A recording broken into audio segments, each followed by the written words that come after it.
Junior, embeera oli mu mbeera kikati. Nyenze kati ntereera naye nga nebaza nnyo abantu bonna abali eyo abanziruukiridde nga nfunye ekizibu kino ekya akisidenti.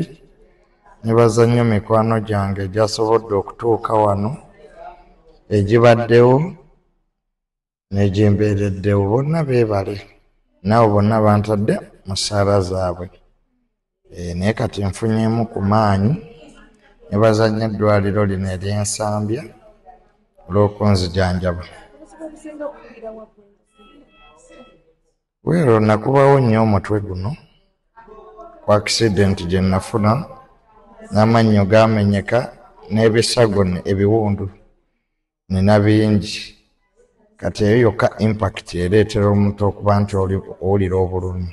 Buli muntu alina entegeera ye era sinenya muntu ku ntegeera ye, kubanga teri asobola kulimba ayagala kubeera ku kitanda mu ddwaliro nga bamufumiseemu n'empisa. Obulumi bwempulira nabwo nsaba Allah abasaasire aleme bo bagabanyizaako, kubanga akisidenti buli omu asobola ogifuna. Kyenzijukirako nga tugenda okwetomera we nakomye ng'owa booda nvuga aleekaana. Sirina kati byenzijukira birala, nakwesanga mu ddwaliro.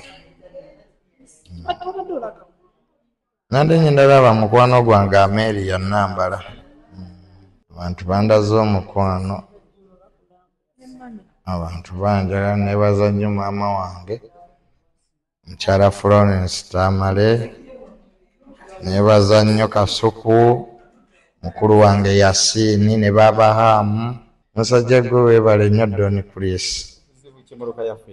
Eriwe eyange munnange Kisumuluzo.